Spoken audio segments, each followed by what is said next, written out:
नमस्कार, स्वागत है आपका ई अधिवेशन में। और अब ई अधिवेशन में हमारे साथ खास मेहमान जुड़ेंगी लखनऊ की मेयर संयुक्ता भाटिया जी। बहुत स्वागत है संयुक्ता जी आपका इंडिया न्यूज पर।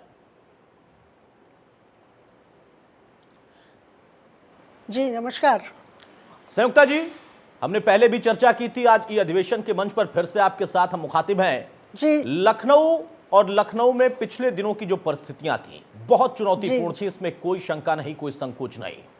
किस तरीके से संभलते संभलते अब हम संभलने की दिशा में आगे बढ़ पाए हैं?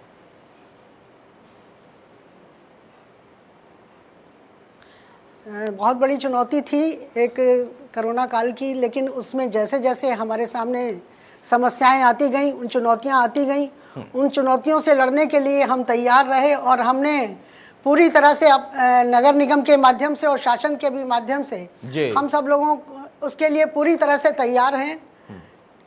तीसरी वेव के लिए हम लोग, अब दूसरी वेव के लिए हम लोग पूरी तरह से तैयार थे, अब हम तीसरी वेव के लिए भी तैयार हैं। बिल्कुल। चुनौती कहां पर थी सबसे ज्यादा? क्योंकि जब हम सेकेंड स्ट्रेन में थे उस वक्त देखिए मुख्यमंत्री खुद पॉजिटिव हो गए, सक्रियता आप लोगों की तब भी रही, उनकी भी रही। उसके बाद वो कुछ समय, कुछ दिन ऐसा था, क्या कहें कि कुछ हफ्ते ऐसे थे जहां पर ऐसा लगा कि मानो इससे विकराल स्थिति, इससे भयावह स्थिति कुछ हो नहीं सकती। वहां समस्या शासन, प्रशासन, सरकार और आपके तंत्र के सामने भी था, चाहकर भी शायद कुछ नहीं हो पा रहा था।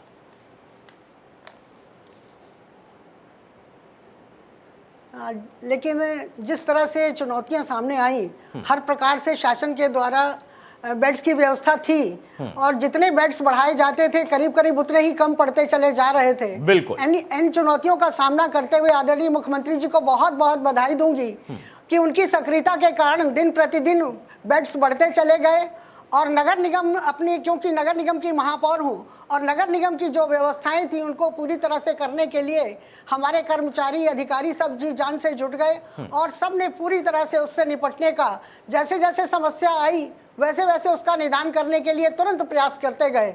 आज अगर समस्या आई तो तुरंत उसका निदान, दूसरे दिन उसका निदान हो गया।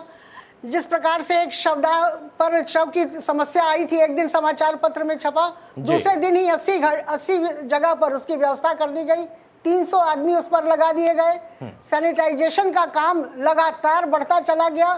100 गाड़ियां, बड़े बड़े टैंकर सड़कों पर इस समय सैनिटाइजेशन का काम कर रहे हैं और पार्षदों को मशीनें, छोटी मशीनें दे दी गई, 5-5 मशीनें, जिनके माध्यम से वो गलियों में करा रहे थे।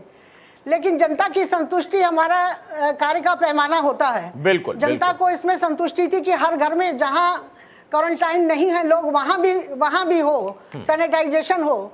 तो उसके लिए नगर निगम के माध्यम से, फोन के माध्यम से हम लोगों ने तुरंत बैठक करके उसकी तुरंत व्यवस्था कराई, गाड़ियों को बढ़ा दिया। इस समय हमने हर वार्ड में एक बड़ी गाड़ी और 5 छोटी गाड़ियां हर वार्ड में दे रखी हैं और उसके बाद 100 गाड़ियां बड़ी हमारी टैंकर जो चल रहे हैं। तो लगातार सैनिटाइजेशन का कार्य बढ़ता चला गया और लोगों को जहां से फोन आए वहां पर तुरंत अगर गाड़ी पहुंच जाती है तो जनता को संतुष्टि होती है। इसलिए हमने उसकी तुरंत व्यवस्था की और वो व्यवस्था बहुत अच्छी तरह से चल रही है। संयुक्ता जी, एक पर्टिकुलर सवाल, जिस वक्त में अचानक से ऑक्सीजन की कमी महसूस हुई, राजधानी में बहुत पैनिक सिचुएशन आ गई थी, स्थिति को संभालते संभालते कुछ दिन तो निकल गए, रेलवे का सहारा मिला, बोकारो से टैंकर आए, केंद्र सरकार की तरफ से मदद दी गई, लेकिन कुछ दिन वाकई पीड़ाजनक थे। अब आगे आने वाले समय के लिए थर्ड वेव की जब हम तैयारी भी कर रहे हैं, ऑक्सीजन की स्थिति को अगर हम देखें तो लखनऊ का वो शहर का इलाका, ग्रामीण अंचल जो आपके दायरे में आता है, और साथ में चूंकि तालमेल से ही सबसे बेहतर काम हो सकता है, निगरानी समितियां जो कि पंचायतों के साथ तालमेल बिठाकर ग्रामीण अंचल में काम कर रही हैं, किस तरीके से उसमें आप लोगों को अभी भी कोई चुनौती दिख रही है, या जो आगे के लिए आप लोगों ने प्लानिंग की है, दवाओं से लेकर ऑक्सीजन सप्लाई से लेकर ऑक्सीजन कंसंट्रेटर को लेकर, इन तमाम चीजों में अब कम से कम हम ट्रैक पर आ गए हैं?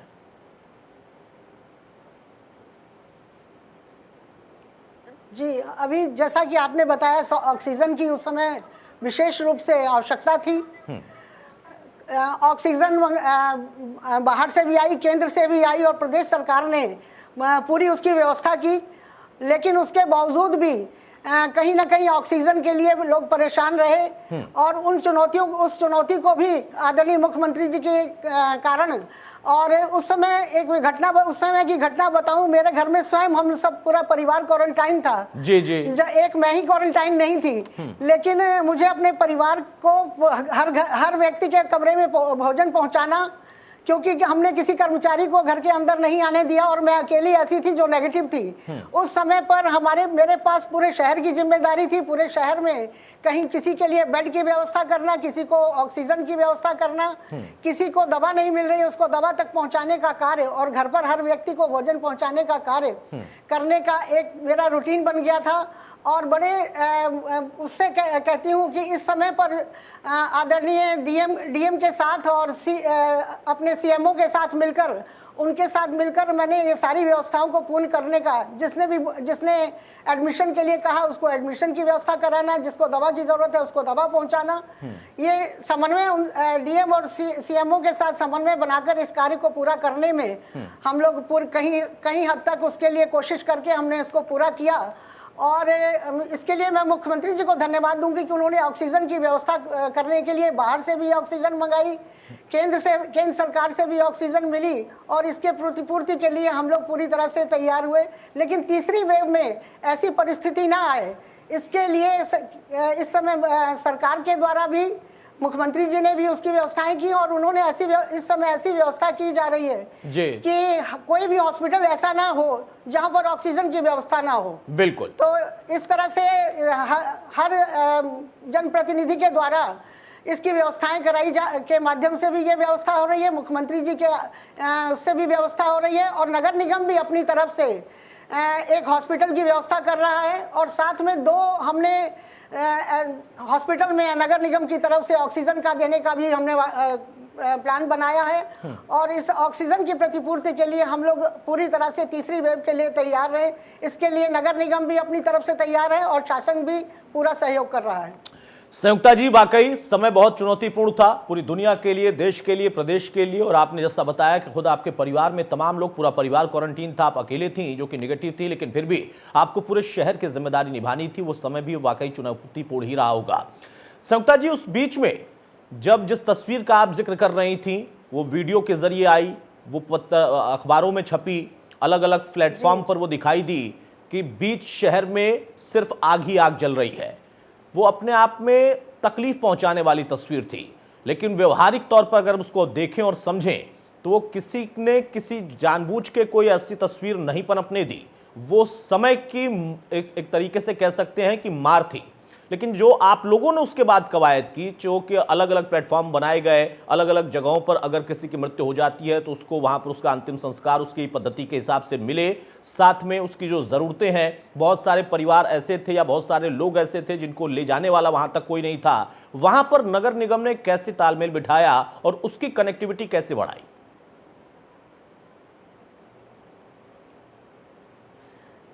जैसा कि आपने जिक्र किया, एक दिन अखबार में ये जो घटना छपी उसके माध्यम से जानकारी मिली। तुरंत मैंने नगर आयुक्त से बातचीत करके और वीडियो कॉन्फ्रेंसिंग करके हम सब लोगों ने इसके लिए निर्णय लिया। और लखनऊ एक ऐसा राजधानी है और राजधानी में बहुत बड़े बड़े हॉस्पिटल हैं जहां पर लोग, आसपास के जिलों के लोग भी यहाँ पर आते हैं और जब वो 3rd स्टेज में पहुंच जाते हैं तब वो यहाँ पर लखनऊ लाए जाते हैं। और यहाँ पर अगर किसी का कोरोना काल में अगर किसी के साथ दुर्घटना घट गई और उसकी मृत्यु हो गई तो उसको क्रिमिनेशन यहीं पर करना था। इसलिए लखनऊ के साथ साथ बाहर के जिलों की भी जिम्मेदारी लखनऊ नगर निगम पर उस समय आ गई थी। लेकिन जिस दिन ये अव्यवस्था जिस दिन पहले दिन हुई उसके बाद तुरंत उसको दूसरे दिन ही 80 जगह पर इसकी व्यवस्था कर दी गई। 300 लोग इसमें लगा दिए गए और इस पर किसी फाइल पर साइन करने के लिए इंतजार नहीं किया गया। वीडियो कॉन्फ्रेंसिंग के माध्यम से तुरंत उसी समय नगर आयुक्त को आदेश मैंने किया और उसी समय यह व्यवस्था कर दी गई और उसको बिल्कुल तीसरे दिन उसको पटरी पर यह व्यवस्था आ गई। और अभी भी हम लोग उस व्यवस्था में पूरी तरह से लगे हैं। और एक सबसे बड़ी बात, मुख्यमंत्री जी ने तो अभी आदेश किया है, हमारे नगर निगम ने, लखनऊ नगर निगम ने उसी समय निशुल्क व्यवस्था कर दी थी। जो लोग उस घाट पर क्रिमिनेशन करने के लिए आ रहे थे उनको लकड़ी की कोई व्यवस्था नहीं करनी थी, वो नगर निगम अपनी तरफ से व्यवस्था कर रहा था। सारी सुविधाएं उनको दूसरे दिन से ही मिलने लगी थी, निशुल्क व्यवस्थाएं मिलने लगी। और अभी हमने वहाँ एक और नई शुरुआत की है, एक ग्रीन कैनेटोरियम वहां पर हम लोगों ने ग्रीन शवदाह बनाए हैं, जिसके माध्यम से लकड़ी भी कम खर्च होगी और पोल्यूशन भी नहीं होगा। ऐसी व्यवस्था हम कर रहे हैं और धीरे धीरे तो हम इसके लिए भी पूरी तरह से तैयार हैं कि हम पोल्यूशन रहित शहर को बनाने में अपने शवदाह गृहों को भी ठीक ठाक कर लें। ऐसे ग्रीन कैनेटोरियम हम बना दें जिसके माध्यम से लकड़ी भी कम खर्च होगी और पोल्यूशन भी नहीं होगा। संयुक्ता जी, अगर हम लखनऊ की बात करें, एक हिस्सा जो कि नए लखनऊ के तौर पर है, चौड़ी सड़कें हैं, पॉश इलाका है, वहां पर कम से कम व्यवस्थाएं अलग तरीके की हैं। लेकिन जो हमारा मूल लखनऊ था, पुराना लखनऊ, वहां पर चुनौती बढ़ जाती है स्ट्रक्चर के हिसाब से। वहां पर जिस तरीके का स्ट्रक्चर है, आधारभूत ढांचा है, साफ सफाई को लेकर वहां पर सीवरेज की समस्या ना रहे इस वक्त, क्योंकि ये चीजें हमें कम से कम साफ सफाई रहेगी, सैनिटाइजेशन पूरी तरह से रहेगी, तो उसके साथ हमें सुरक्षा और ज्यादा महसूस होगी और मिलेगी भी। उसके लिए क्या कोई खास खाका आप लोगों ने तैयार किया? बिल्कुल, इस समय सफाई व्यवस्था, मैं सबसे पहले तो अपने उन कर्मचारियों को लॉकडाउन के समय में, जिस समय हर व्यक्ति अपने घर पर मौजूद था, लॉकडाउन के लिए उसको घर पर रहना था, ऐसे समय में हमारे वो कर्मचारी अपनी जान की परवाह किए बिना सड़कों पर कार्य कर रहे थे। उन्होंने विशेष रूप से उनकी सुरक्षा की व्यवस्था करना नगर निगम का काम था। उनको पीपी किट देना और उनको एक विशेष प्रकार की गाड़ी देकर कूड़ा कलेक्ट कराना और उन गलियों से कूड़ा इकट्ठा कराना जहां जिस घर में लोग क्वारंटाइन है वहां से भी वो कूड़ा इकट्ठा करते थे। और ऐसे परिस्थितियों में उनका बहुत बहुत उनको प्रणाम करती हूँ, जिन्होंने इन परिस्थितियों में नगर निगम के कर्मचारियों का ने उस समय वो काम किया। और इस समय भी पूरी तरह से नगर निगम के वो कर्मचारी पूरी तरह से कार्य पर लगे हैं। और विशेष व्यवस्था इस समय कूड़े की डोर टू डोर कलेक्शन की व्यवस्था की जा रही है। और हमने उसके लिए, जब तक संसाधन नहीं होते हैं तब तक ये व्यवस्थाएं पूरी तरह से हो नहीं पाती हैं। और सबसे बड़ी बात कि हमने क्वारंटाइन के लिए 5 करोड़ का बजट पहले ही रख लिया था, संभावित, जिस समय कोरोना संभावित था और उस समय पहला चरण चल रहा था, दूसरे चरण के लिए हमने तैयारी कर ली थी और हमने 5 करोड़ का बजट उस समय रख लिया था। और उन सब चीजों की व्यवस्था, उससे हमें व्यवस्था करने में आसानी रही।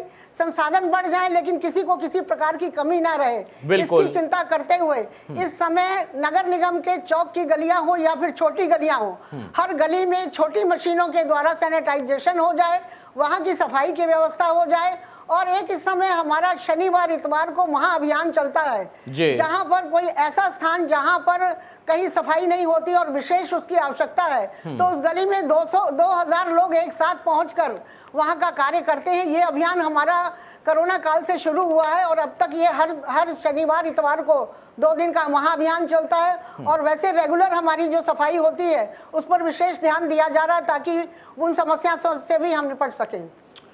संयुक्ता जी, हॉस्पिटल्स का आपने जिक्र किया, बहुत सारे राजधानी के अंदर ही जो हॉस्पिटल हैं उनको बकायदा शासन की तरफ से नोटिस दिया गया है। उनके क्रियाकलापों को देखते हुए, उनकी गलत हरकत को देखते हुए, ज्यादा रकम वसूली को देखते हुए या फिर सुविधाएं ना देने को देखते हुए एक्शन लिया गया। क्योंकि कोरोना के दौर में कुछ ऐसे हॉस्पिटल और कुछ लोग ऐसे थे जो कि उस पेशे से जुड़े हुए हैं, उन्होंने उसका गलत फायदा उठाया। निगम इसको लेकर अपनी अलग से कोई और प्लानिंग कर रहा, क्योंकि देखिए तमाम अलग अलग राज्यों में अगर हम निगम को देखें, उनकी भूमिका बहुत अहम हो जाती है। प्राइवेट संस्थान है, सरकारी अस्पताल है, राज्य सरकार जिनको संचालित करती है, निगम के जरिए भी ये व्यवस्था बढ़ती है। उसमें आप लोग किस गति से आगे बढ़ रहे हैं और क्या अब तक किया या आगे का टारगेट रखा है थर्ड वेव को देखते हुए? जिस प्रकार से हॉस्पिटल से ये सूचना मिली, पत्रकारों के समाचार पत्रों के माध्यम से कि लोग ज्यादा धन वसूलने का प्रयास कर रहे हैं और शासन के द्वारा इस पर रोक लगाई गई, उनकी पूरी तरह से नोडल अधिकारी यहाँ पर बना दिए गए हैं।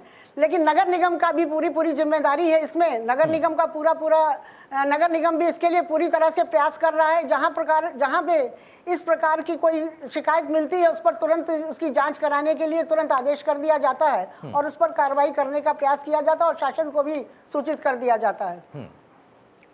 संयुक्ता जी, वैक्सीनेशन भी एक चुनौती है।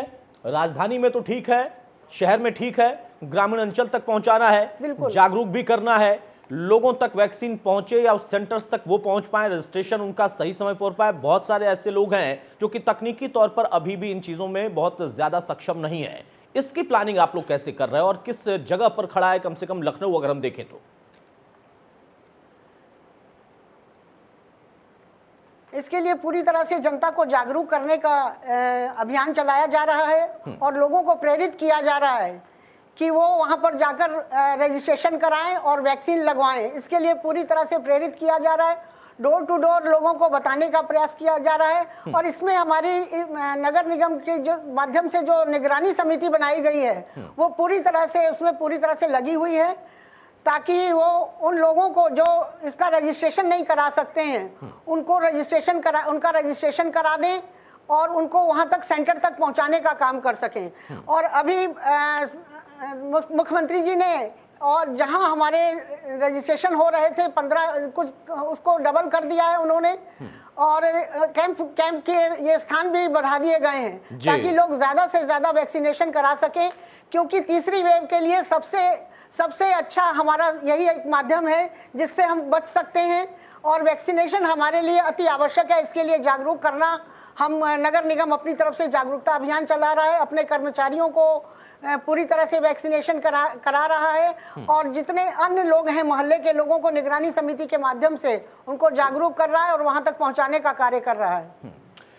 संयुक्ता जी, जिम्मेदारी मेयर के तौर पर जो आपकी है वो आप निभा कर रही काम, आगे की प्लानिंग भी आप लोग कर रहे हैं, सरकार से सहयोग भी मिल रहा है। उस बीच में लगातार देखिए मुख्यमंत्री की सक्रियता है, तमाम जिलों का उन्होंने खुद दौरा किया, एक्शन मोड में है। उसके साथ साथ एक रोड मैप जो बनाया गया, उस रोड मैप की चर्चा WHO तक हुई, चुनौतियां भी थी, कुछ गलतियां भी थी, कुछ दिक्कतें भी थी, लेकिन फिर भी उसका एक परिणाम निकलना शुरू हुआ।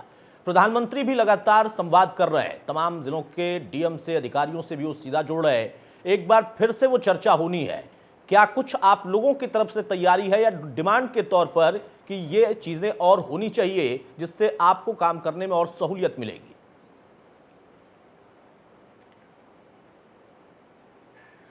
जी, इसमें हमें लगातार मुख्यमंत्री जी का हमें मार्गदर्शन प्राप्त हो रहा है। आज भी शाम को हमारी उनके साथ मीटिंग है, वीडियो कॉन्फ्रेंसिंग है, जिसके माध्यम से हम अपनी बात उन तक रख सकेंगे और वो हमें जिस दिशा निर्देश देंगे उस पर हम पूरी तरह से कार्य करेंगे। नगर निगम पूरी तरह से उनके साथ मिलकर कार्य करेगा। संयुक्ता जी, जिस तस्वीर पर हम चर्चा कर रहे थे और वाकई कुछ दिनों की वो परिस्थितियां थी, उससे कोई इनकार नहीं कर सकता कि हाँ वो अच्छी स्थिति थी, वो बहुत ही भयावह स्थिति थी। आप खुद उस पीड़ा को समझ सकती हैं और आपने तमाम लोगों की पीड़ा फोन के माध्यम से जाए और प्लेटफॉर्म के माध्यम से सुनी होगी, उसका निवारण करने की कोशिश की होगी। ये एक मानव धर्म होता है। लेकिन उस बीच में कुछ राजनीतिक टिप्पणियां भी थी। राजनीतिक टिप्पणियों को आप उसमें कैसे देखती हैं और जो असल तस्वीर थी उससे इतर क्या कुछ और पोर्ट्रे करने की भी कोशिश की गई जो सच था या सच नहीं था?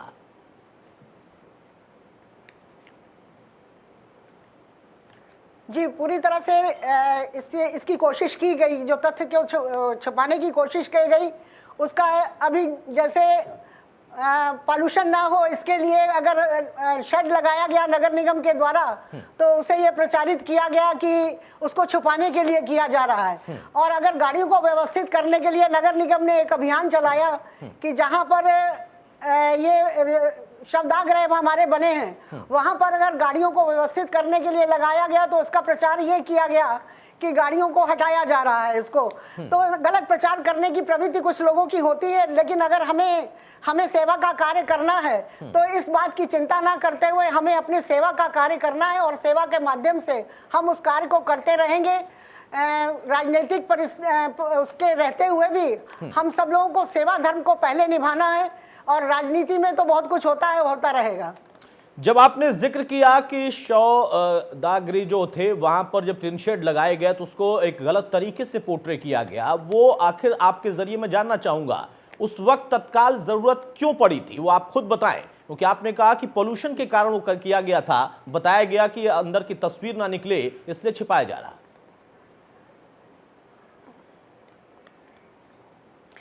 नहीं, एक तो पोल्यूशन वहां से था, दूसरा वहां से गाड़ियां निकलती थी और वो सामने इस तरह से लाशें जलती हुई दिखाई देती थी और साथ में पॉल्यूशन भी रहता था और लोगों को सुविधा के लिए वो लगाया गया था ताकि उसमें लकड़ी को व्यवस्थित करके रखा जा सके।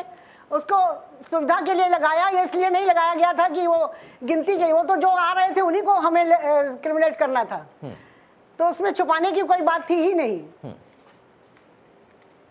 ठीक है, आखिरी सवाल संयुक्ता जी, लखनऊ वासियों के लिए क्या संदेश देंगी? आगे की प्लानिंग पर हमने चर्चा कर ली है, अभी चुनौती बड़ी है और लंबी है ये लड़ाई। अभी ऐसा नहीं कि कुछ महीनों तक की लड़ाई है, वैक्सीन की लड़ाई भी लंबी लड़नी है।